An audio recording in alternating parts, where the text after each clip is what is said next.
When we found out we had gotten the contract to do Myst 3, I mean, it was such an overwhelming honor. The only thing you could really equate it to is being in the film industry and having George Lucas say, "I'd like you to make the next Star Wars for me." There were certain themes in the game that we really wanted to stay consistent with, but we also wanted to add technology that would let the player look 360 degrees around them. We're not hiding anything, it's a complete world.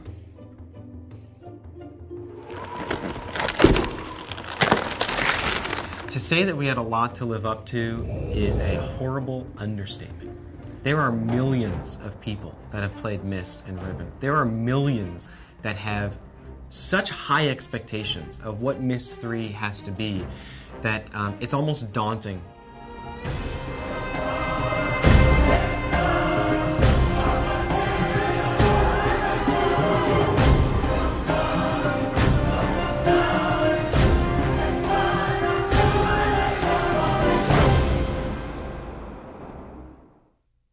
Myst was a remarkable product when it first came out in 1993. A company by the name of Cyan produced the product. It's a phenomena in the game industry. No game has ever sold that well. The premise behind the Myst series is that this culture called the Dunny have found a way to link to the infinite possibilities that there are in the world by writing these books. And essentially, the great thing about this from a designer's perspective is that you can let your imagination wander. Anything that can be imagined exists somewhere. All you have to do is write it.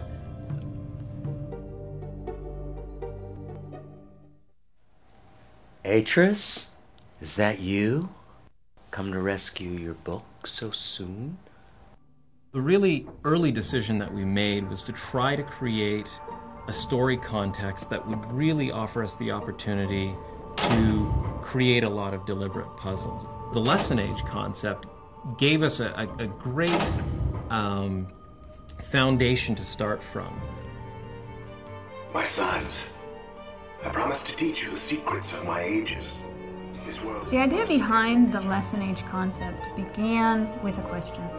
I was looking at Myst Island from the original game, and I was thinking, why would someone who has the ability to write a link to a world with such diverse and unusual elements within it? Well, if Atris wanted to educate his sons about certain fundamental concepts, then he would write a linking book in such a way that it would incorporate these diverse elements. And it was really from there that the idea of these teaching ages arose. This what you expected, Atris? When you followed me here hoping to reclaim Relation? One of the challenges of telling a story in an interactive game is that you can't always control what sequence of events is going to occur in the game.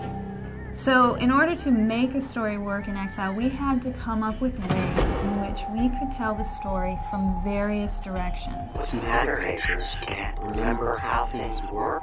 You'd get snippets of the story the more you progress through the game. You've returned, but where's Relation? I think what Cyan managed to capture in the Myst games is a world that felt very bizarre and surreal and intriguing, but at the same time somehow familiar. They would take these things that were perhaps medieval or Baroque and juxtapose them in a certain way that was impossible in our own world. And I think that made it very accessible for a lot of people. What I really wanted the designers to explore was the boundaries of what was defined as an age. In Myst and Riven, you see an age as this island within sort of an endless sea in this world. And for us, that could be anything. The environments of Exile aren't meant to be intimidating. Jananan is a very tropical environment and sort of a rock climber's paradise. Voltaic has sort of a Grand Canyon feel, a very majestic feel. Tamana is the new home for Atris and Catherine and their baby Yisha, so we wanted something that was very familiar, very Myst and Riven-like.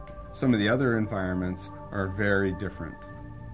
The original idea we had behind Idana, or the Life Age, as we referred to it in production, was to gather as much life and enrichment as possible into one area. This is basically all about life. The idea of the inverted tree was taking something normal and tweaking it and making it a little abnormal. Taking the tuft of the tree and turning that into the enclosure or the living space and letting everything else fall into the ocean, and then going for the absolutely radical. Technologically speaking, I mean, we ran into all sorts of issues.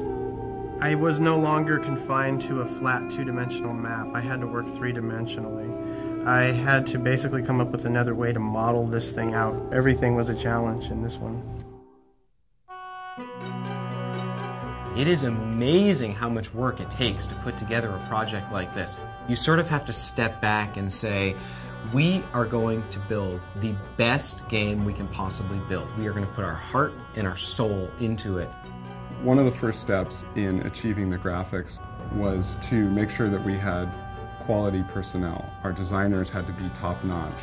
Our modelers and texture artists had to be some of the best in the industry. We had a lot of artists that were already using 3D Studio Max here at Presto Studios, so we started looking into the package and seeing how well it could do high-res, pre-rendered graphics for our game. The animators did a couple of tests early on, and the results were very positive.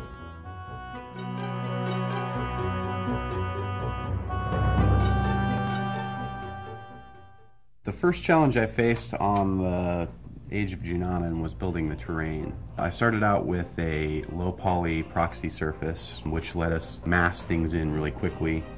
Then I took that and subdivided it down with a subdivision surface technology in Max called NURMS. Basically what this does is takes this kind of square, flat, low poly surface and smooths it out so it looks nice and smooth and organic. The next step of the process is to paint custom displacement maps for each of the pieces of geometry that will be in the terrain. And so what that allows us to do is actually paint the geometry instead of having to hand model every crease and bump and edge that goes into all this complex rock and terrain. One of the last things that we do when we're working on Myst 3 is something that we've kind of dubbed the Greeble Pass.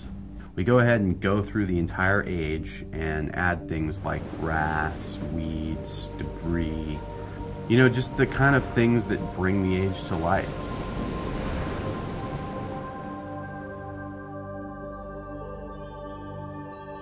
I think with Exile, we really felt we had the opportunity to push the boundaries of pre-rendered 3D graphics to really create an exceedingly detailed, realistic world. What I really wanted the textures to provide for the player was that connection to the real world. The texture artists had a fairly large resource to draw from in the library that we've created over the last 8 years of developing photorealistic adventure games. But for Exile, in fact, we really found that the things that we were doing were so different that we needed to find new source material for almost everything that we did. The most difficult thing was to create textures that you couldn't really find a source for, but that had to look realistic. An example of that was the giant tusk building in Junanan. That texture had to be very recognizable as being sort of a bone-like structure, and yet the scale of it was just absolutely immense. And that texture had to hold up both from a distance without repeating and up close where you could see every little bump and crack in it.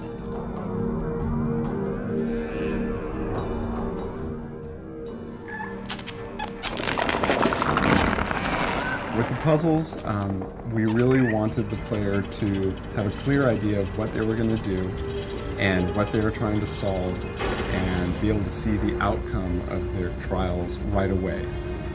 We decided to do prototypes very early on. We would do 3D animations to show what things might look like and how you would interact with them, or we'd do things in Director where we would actually script a puzzle, and you'd be able to solve it there on the computer before it was visually beautiful. One of the things that we really felt we needed to do was to educate the player and prepare them for the challenges ahead. A lot of the ages are filled with things that you've never seen before, and we can't expect players to be able to look at them and just through their design be able to figure out what they do. When they approached a puzzle later on in the game, we wanted them to have something in the back of their mind, something that they had seen before that they would intuitively relate to the challenge that was placed in front of them. Great example of this was the Venus flytrap in Savidro's lair at the bottom of the tower in Janani. It served a story purpose in showing the development that Savidro had put into these traps that he had laid for Atris, but at the same time it gave us a way of foreshadowing the puzzle that was to come.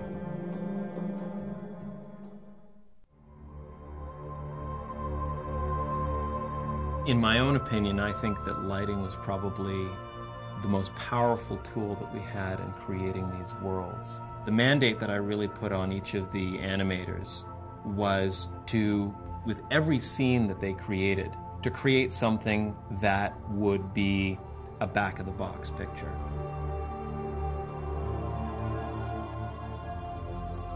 After Riven, I think players had an expectation of having more life in a Myst world.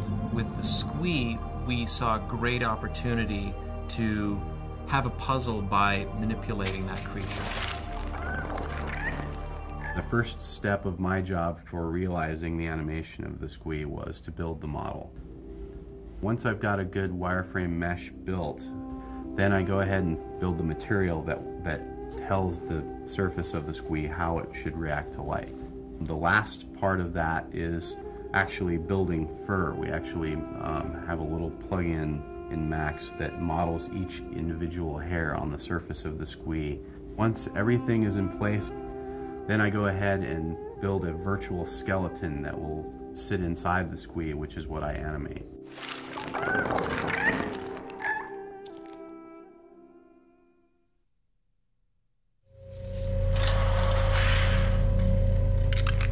Almost every animation in the game requires a very specific sound. The ocean water lets you know that there's this vast ocean out there. A little bit of wind makes it feel real. So when sound first comes in, it really sets the mood for the entire environment.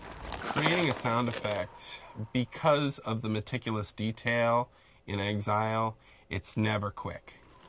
Organic sounds are very difficult to create because of the tools that I'm using. But on the flip side, a mechanical sound is much more involved.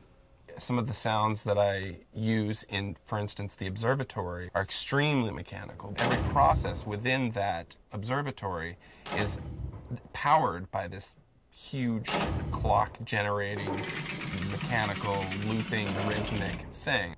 The elements that I put into this sound, I mean, there's probably 50 or 60 playing at any time.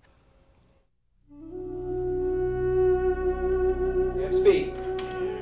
Real concern and action. Atris usually doesn't keep people waiting here this long. He's just been so concerned about his books. Myst 3 was a very complicated video shoot. There's a lot of very specific camera techniques, lenses used, that type of thing. Every single light that was in the computer-generated world, we would match on stage with a real physical light. And we'd use all kinds of gags, things to block to simulate leaves, or cutouts to simulate doorways. All of these kinds of things help to sell the shot. When the character walks into the room and the light falls on them properly, you can't tell what's reality and what's computer-generated. I suggest that you think very carefully about using it. Because the one thing I know about linking books, the doors they open don't close behind you. We had a really tricky shot in Exile. The idea was Atris walks in one end of his study and Savidro sort of links in behind, and we wanted to have this single continuous shot where the camera turns and looks at Atris and then turns all the way around and sees Savidro. The final composite with all of its elements actually took place over the course of 2 months. You have 4 pieces of video, you have special effects, you have the fire, you have the curtain falling away, and on top of that you have the camera swinging around, you know, wherever it wants to go. Getting that effect done, in the can, looking right, was probably the most difficult video I've ever had to do in my entire life. Basically, we take the original footage, which is shot on blue. We knock the blue out of that, so all we have is the character that remains. We drop the character on top of the background, and that gets us 80% of the way there. In Combustion, we put it all together, sort of timing this piece over here, this piece over here, and because Combustion is actually a 3D compositing tool, we're able to move the camera and swing it around. It's a tremendous opening to the game. No! No!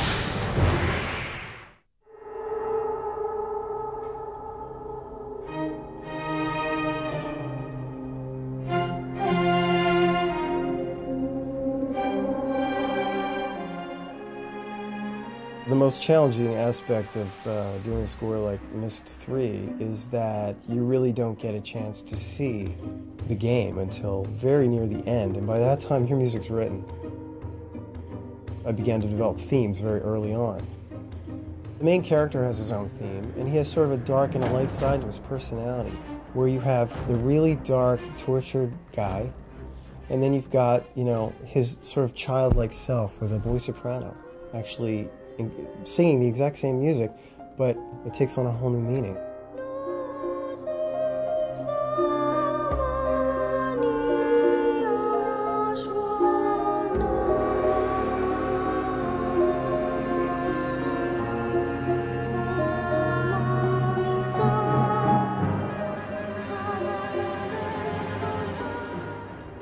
Then there's also sort of the theme of the entire game, with all the choir singing in the language of this new title. I sent the first draft to Presto, and they're like, okay. And it was a really fortunate place to start, because that really was the umbrella under which everything else could be tweaked and developed. The music is the unseen character in any media form. It does become something that the listener may not really be thinking about, but yet affects their perception of what's actually happening on the screen, whether it be a computer screen or a television or movie screen. Meeting the Dunny, those brave men and women who are building a new life for themselves, I realize I've been given another chance as well. We designed this unseen character together, between Presto and myself, to heighten the drama, to heighten the experience.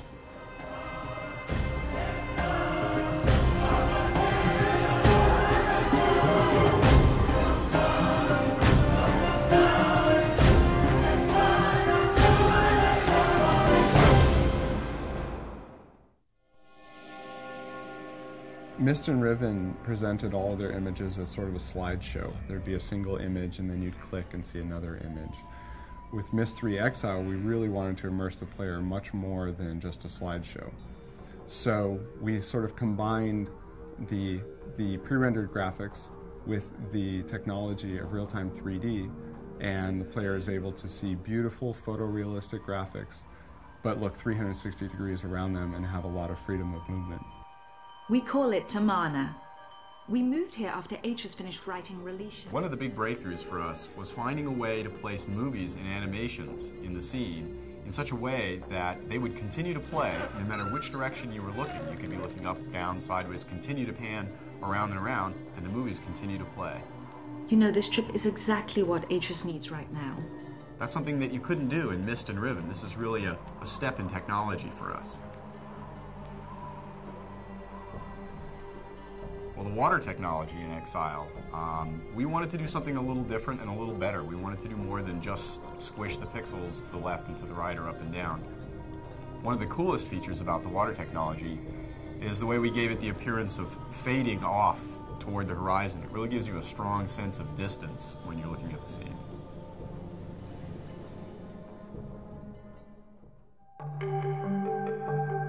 The most exciting part for me is being at the end of the chain and actually being able to get my feet wet, programming some of the things in the game. The building of the worlds probably takes one person a month or 6 weeks per world. It's fairly easy to get the navigation working and the animations in, but the implementation of the puzzles is usually the challenging part. In a real-time game, the graphics are drawn every frame, maybe 30 frames per second while the player is playing. But because Exile is a pre-rendered game, that means we're generating the graphics much earlier and they're fixed. We have to account for all the possibilities. This sometimes causes quite a headache for all the people involved because a puzzle may have 60 to 100 to 200 different possibilities, all of which have to be accounted for before the player plays the game. It was pretty amazing to see the first environment come together in the game. All of the different parts that had gone into it and we'd reviewed for months and months suddenly came together, and we were actually able to experience the environment as a player would.